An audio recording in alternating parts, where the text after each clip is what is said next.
Hello, welcome to Trossi Takes, where every story deserves a take. I am Sebastian, and today we are going to be checking out a new death battle. This is Aang, the Avatar, versus Traveler, who a character I have never heard of until today. So we are going to find that out shortly. They're just playing the premiere right now, so I am right on the bat. Well, with all that being said, let's just go ahead and dive right into it.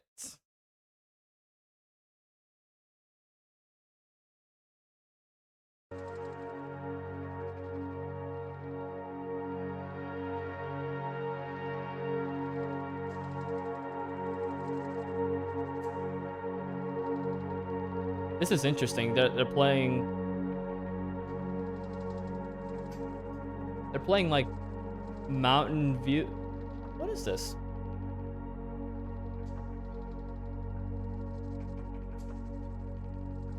This is interesting. I like the visuals. It's really cool. How did they do this?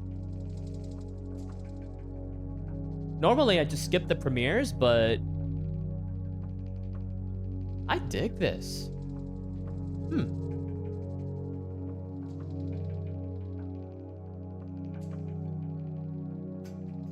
That's really nice.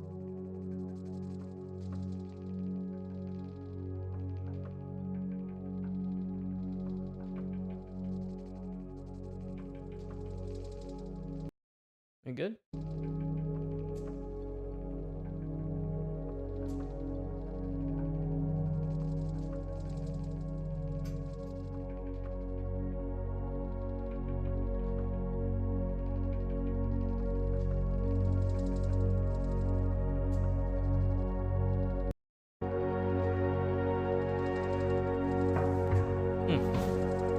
I hope it actually plays.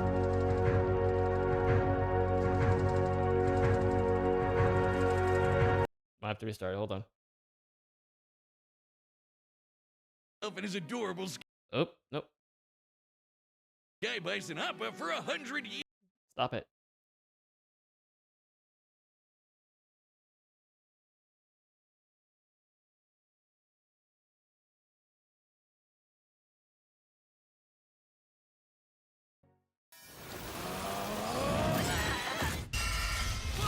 Okay. Aang the Avatar versus Ether the Traveler. Which journeyman will come out on top in this elemental battle? He's Wiz and I'm Boomstick. And it's our job to analyze their weapons, armor, and skills to find out who would win a death battle. Let's do it. Water, earth, fire, air. I love the Avatar Long series, ago, by the way. 4 nations lived in harmony, united by a master of the elements, the Avatar. This Avatar reincarnated as different people for centuries, all with their own struggles. And man, was that true for our boy Aang. Not at first, of course, thanks to his master and guardian, Yatso. As a cheeky little air nomad, Aang traveled the world causing shenanigans, all while learning to control the winds with airbending. Based on the real-life martial art Bagua Zhang, airbending is the most spiritual of the 4 bending styles, focusing on evading and diverting attacks through circular motions. With even the smallest movement, Aang can create tornadoes, run like the wind, and block hypersonic explosions. The perfect style for a twinkle-toed goofball like Aang. He even invented his own technique, the air scooter. Yeah. Fall off that thing. Add in a glider staff for flight, and the sky was the limit. But you know how it goes. Everything changed when the Fire Nation attacked. Their conquest spread, war was inevitable, and Aang was the only one who could save the world. Yeah, he wasn't happy No with pressure. all that, and being forcibly separated from Gyatso. He was just a kid, so he froze up. Like, literally, he accidentally froze himself and his adorable Sky Bison Appa for 100 years. Until he was awakened by the Water Tribe siblings Katara and Sokka. Time wasn't kind to Aang's people. With no Avatar to keep balance, the Airbenders, Aang's entire culture, were wiped out by the Fire Nation. Oh, that's rough, buddy. But Aang took the wake-up call to heart. As the Avatar, it's Aang's duty to understand the world's people, learning their cultures, their sadness, joy, and humanity. And what better way to do that than learning how they kick ass? From the Northern Water Tribe and his twin crush, Aang learned waterbending. Themed around fluid Tai Chi movements, this style controls liquid in all forms to freeze targets, create water whips, and even cut through steel. Learning earthbending was way tougher, but Aang's friend Toph taught him to stop being a wimpy pushover. Energy bending too? Now he can armor himself in stone, move the terrain of entire cities, and fight blind with a sonar-style seismic sense. Earthbending is themed around the steady stances of Hung Quan Kung Fu, waiting for the right moment to strike head-on. There was a lot to learn, but even with the world at stake and this moody hothead on his tail, Aang had fun doing it. Who could forget the adventures penguin sledding, going through the bending bayous, and living in Ba Sing Se, the city where no wars ever happened. Yet across his journey, one power eluded Aang, the Avatar state, an enhanced mode of being that came to him in moments of peril. Sure, if Aang dies in it, the Avatar cycle ends permanently, but who cares when it gives you enough power to wipe out a whole Navy fleet? Come on, Boomstick. The Avatar state is more than just a power amp. Jocelyn? How long have you been standing there? I've been here the whole time. I lurk where all Avatar talk is. Through the cosmic power of the Avatars before him and the ancient spirit Rava, Aang gains the knowledge and experience of all previous Avatars, greatly expanding his bending options. Lava bending from Avatar dates back Roku, approximately Sonic 10,000 shouts years. from Avatar Wow. Yang Chen, and even more are theoretically available to him through their memories. Oh, I get it. You can't just grind your way to controlling the Avatar state. Right. If Aang wanted to stop Fire Lord Ozai, he needed something else. He needed onion banana juice. Yeah, technically, I suppose.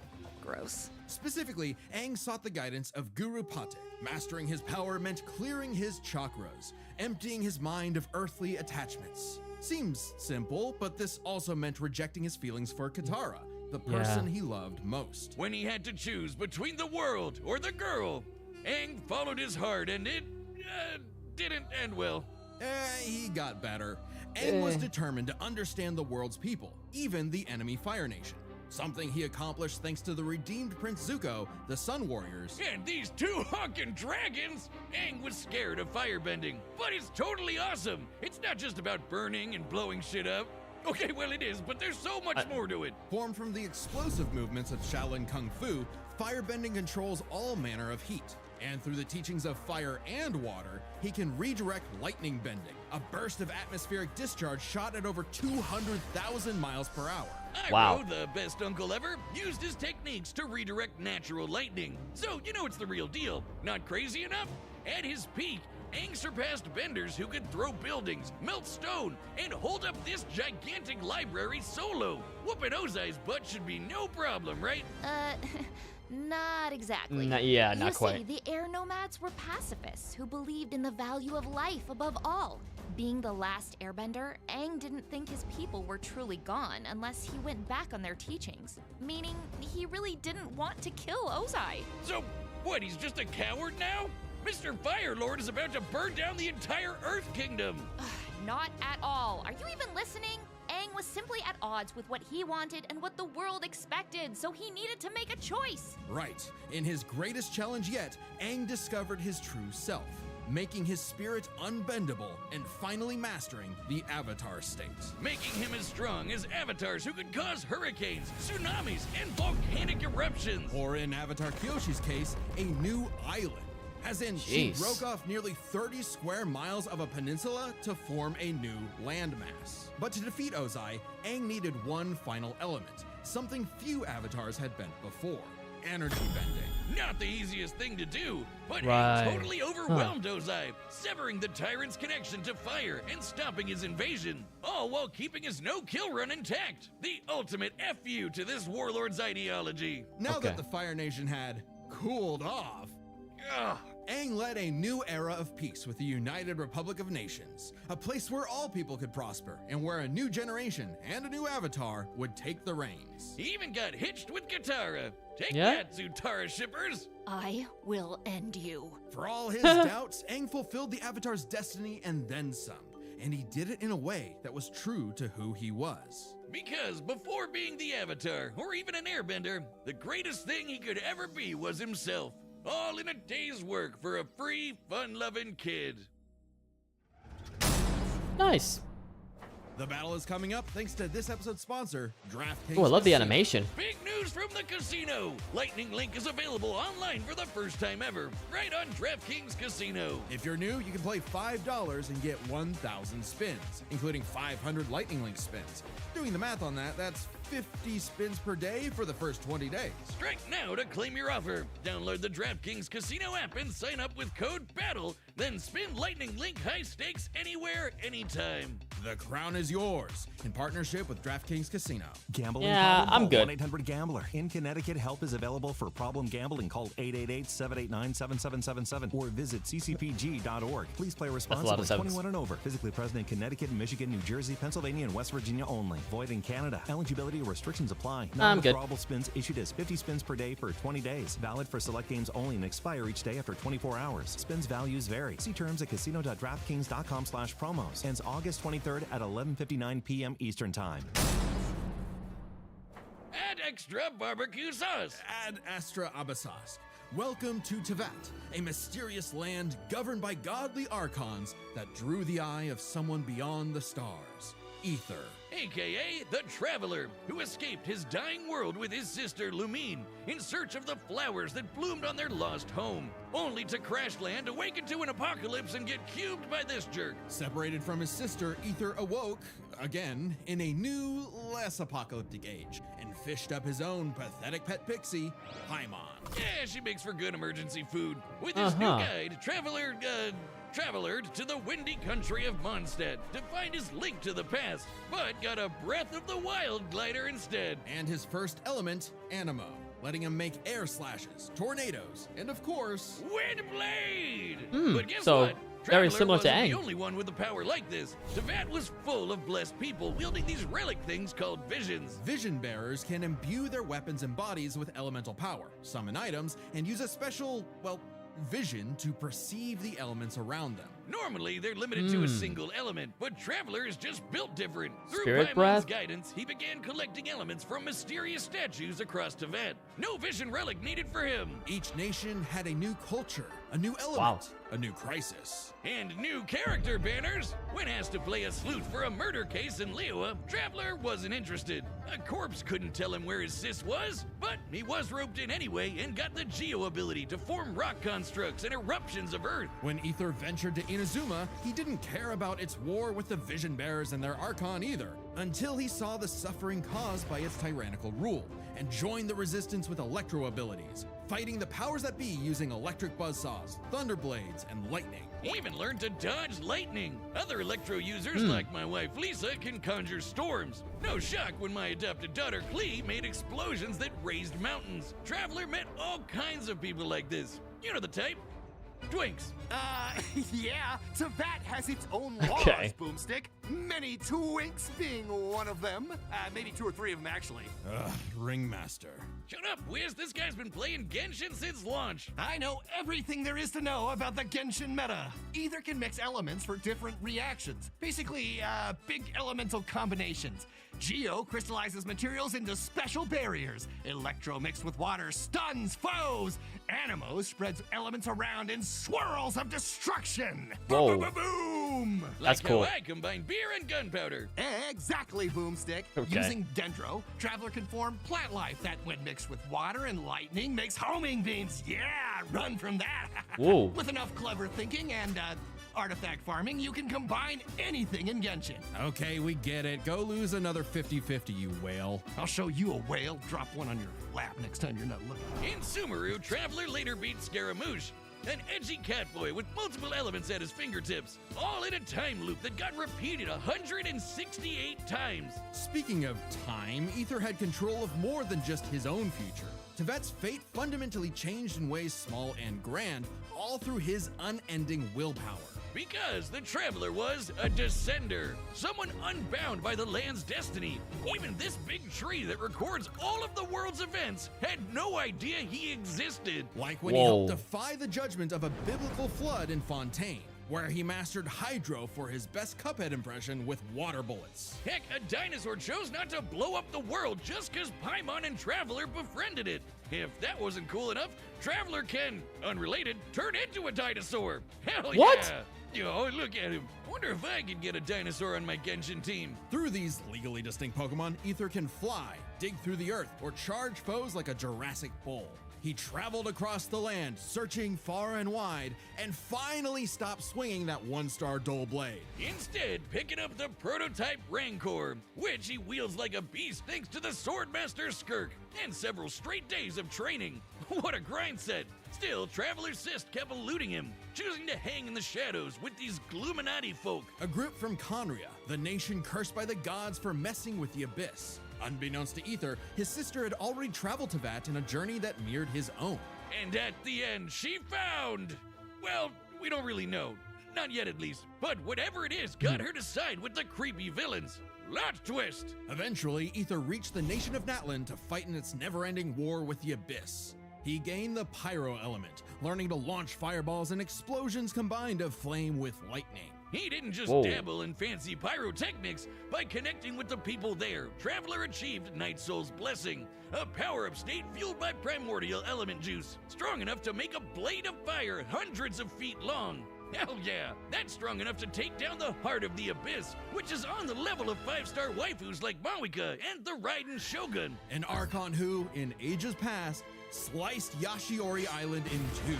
That's Whoa. cool, but how about when this Venti guy threw a whole-ass mountain? According to Paimon, Traveler can level a mountain himself. Additionally, Ether learned how to use light energy to form a Kuvaki shield, something he used to protect the people of Nodcry by blocking a cannon blast with enough energy to obliterate a town. This was no ordinary cannon either. It also uses Kavaki energy, so that's a beam of light. Through all his adventures, Ether had come to genuinely care for Tevat's people. Maybe one day he will reunite with his sister, but for now, he's fighting for a whole new world. His new home. Ooh, you need a higher adventure rank for that. Don't you worry, gang. I dumped all my savings into Primo Gems for this. We can't miss when those ice guys trying to kill the Traveler inevitably warm up to him. Still got it. Ah, so that's why you're broke as shit. To Ether, the journey has meaning. The birds of Tevat, the songs of its people, they are all part of it. Even if he's against the Abyss itself, a new dawn is somewhere just beyond the stars, and a field of flowers Lumine too loved. Interesting. The battle's about to start, and if you like death battle music, some of your favorite battle tracks are coming to a collectible Okay. vinyl album. This album features 10 tracks from our independent era, created by our awesome composers Brandon Yates and Their Wolf Media, like Death in Bloom from Ruby vs. Maka, That's cool.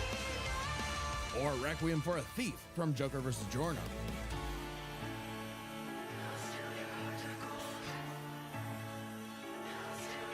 That's pretty Ooh, sick. Can't forget Game Over from Bowser vs. Eggman. And more. Plus, it makes a great piece of art to display around your place. Drawn up by our own animation director, Luis Cruz. This album is only available for pre-order, so head to deathbattle.gg or click the link in the description before August 10th and pre-order a copy so you don't miss out. And remember, Archivist and Chronicler members get a discount. That's deathbattle.gg, the home of Death Battle. Okay, so let's talk about who I think is going to win. Honestly, the Traveler is cool and all. I don't know if he can counter Aang using the energy manipulation to take away the bending. I don't know if he has a specific counter for that. So I don't think they mentioned anything resembling that. So I think they are both very, very similar in a lot of ways. They can both manipulate the elements. So I can see why they chose these two to fight. Although that said, I think I'm gonna go with Aang, the Avatar. I think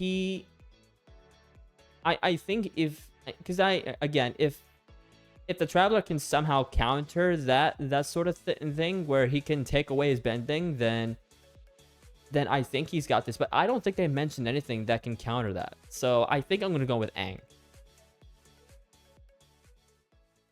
So with all that being said, let's find out who is going to win. All right, the combatants are set, and we've run the data through all possibilities. It's time for a death battle!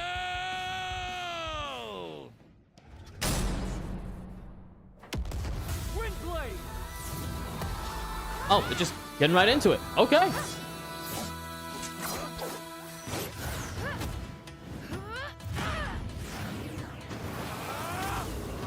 Two elements?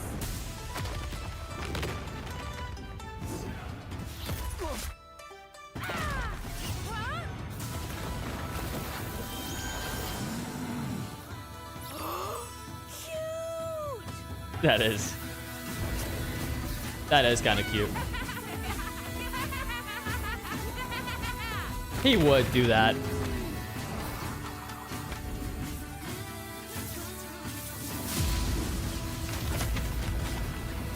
The animation's pretty awesome. Why are they fighting though?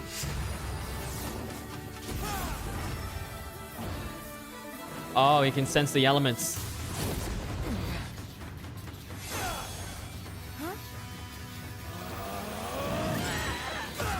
Oh! What's going on? Paimon goes treasure hunting for 2 minutes. Now everything is going kaboom.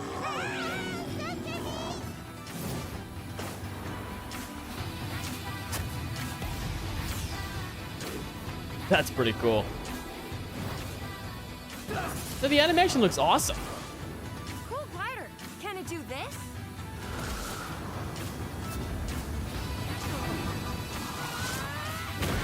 I mean, they can both do the same sort of thing. I don't know.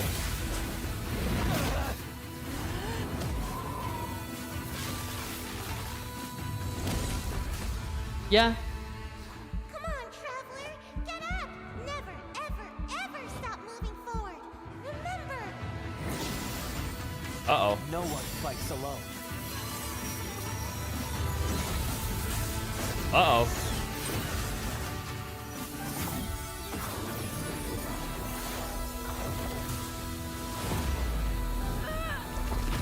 Whoa. Uh-oh. Avatar state. Here we go. For those who came before, and those who will follow, Oh, shoot. I am Avatar Aang, the Last Airbender.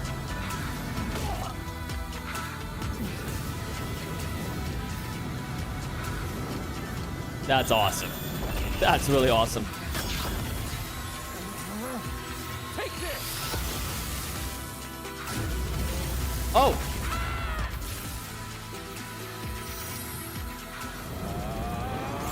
Through the heights and shallows. Through infinite dusks and dawns! Uh-oh. Damn. Way to go, traveler. But does this mean no treasure? So we did have a counter. Okay. The dailies are done. What a miss. This was an interesting pairing, so let's break this down by power, experience, speed, and elements. First Okay. up, power. Aang and Traveler could both change the terrain of entire cities, and we're way stronger than characters that can break mountains. But at their peak, they're both tearing up islands. Aang's avatar state made him on par with Kyoshi, who created and moved the island of Kyoshi. Similarly, Night Soul's Blessing let Ether contend with Archon-level foes like the Raiden Shoga, who split Yashiori Island in two. With an attack that even Vision Bearers weaker than Traveler can block. So he's definitely on that level. Kyoshi Island is over 6 miles wide and long. Kyoshi moved the island 17 miles offshore in 2 seconds. So we have everything we need to calculate the amount of kinetic energy this would require. Turns out it's basically the same as cutting through Yashiori Island, about 3,000 gigatons of TNT. so their power is tied up. Which means comparing their experience is crucial. Aether's mastered more elements than Aang, but the Avatar state gave Aang centuries of knowledge. With the memories and abilities of past avatars, Aang's kit was so extensive in a way Aether had no real answer for. Not to mention, Aang's training was more focused. Traveler is skilled, sure, but his training was mostly just a means to finding his sister, while Aang's journey was all about mastering elements to combat other elements. Experience narrowly goes to Aang. Wow. However, another important factor to consider is speed. In terms of mobility, both could roughly match the other. If Traveler was immobilized with earthbending, he could just dig his way out as a dinosaur. And Aang's airbending and glider meant he could easily counter Aether if he took flight. But in terms of raw reaction speed, Traveler had it in the bag. Aang bending away lightning is crazy fast, but Traveler could dodge lightning much earlier in his journey, and now he can block that light speed Kuvaki laser. While lightning can move over 200,000 miles per hour, a beam of light can move 186,000 miles per second. Over 3,000 times faster than Aang. Traveler takes speed by a landslide. So this all came down to the elements. Who could turn the forces of nature against the other? At first, I actually thought this was Aang's dub. Aether's elemental control is remarkable, but most of his attacks are projectiles, spires, and very specific implements that Aang has bent away in the past. Right. Aether has never shown the precision or creative flexibility that we've seen with Aang's bending. But throw in the combos of elemental reactions and the script flips. Traveler could mix not just his elements, but also Aang's in ways that Aang could not. Bending was Aang's greatest strength, but also, against Traveler, a weakness. Because Aang usually had one or more elements around him, it gave Aether an easy access point through these combinations. When Aang used fire, Aether could use lightning to catch him in an overload. If Aang used water, Traveler's electrocharge could paralyze him, and so on. This isn't just a gameplay thing. Genshin characters like the lovely Lisa canonically say this is how the elements work. And unlike Aang, Aether has fought multiple people who can use multiple elements. The longer the fight went on, the more Aether would trip Aang up with these combinations, some of which Aang could not bend. Aang could redirect lightning, sure, but what about electro buzzsaws, or an electrified tornado, or dendro blasts of pure plant energy? The Kavaki shield especially gave Aether a strong defense to fall back on. Since it was made of pure light, Aang had no way to remove it outside of brute force. By comparison, Aang's wind barrier wouldn't block Traveler's elements. It would actually merge with them and create more combos that would target Aang himself. Not a great situation to be in. And since Aether's powers came from external earthly sources, like those statues, Aang could not depower him with energy bending, even if he theoretically overcame Aether's willpower. Willpower that is strong enough to alter the fate of the entire world. Sorry, Aang, but elements goes to the Traveler. Cinch in his victory. Either way you cut it, he was in his element. The winner is the Traveler, Aether. Okay. Okay, I'm ready for my cameo. Oh. Next time on Death Sorry, buddy. Battle.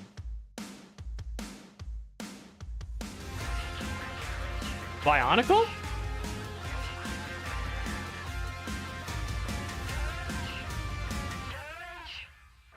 Subscribe and join as a member to see more Death Really? Thanks for watching. What? Oh, that's interesting. Okay. I don't know if there's ever been a Bionicle on the on Death Battle before. Huh. Okay, well now I'm definitely checking that one out. Tahu? And that's the fire one, right? Okay. All right. Well, I'm sold. You got my attention, so be sure to look out for that reaction. Wow, okay, so I was wrong again. That's like, what, number 4 now? Okay, 4 times I've been wrong so far on this channel. Okay. Well, I was curious about whether or not Aang could depower him because of the Avatar state, but turns out I was wrong again, so... Well, with that being said, be sure to be on the lookout for that upcoming death battle and more death battles to come because I will be editing them and sending them to the channel. I will be uploading them to the channel. You get the point. Well, anyway, with all that being said, this is going to go ahead and do it for this Trossi Takes, where every story deserves a take, and I will see you all in the next one.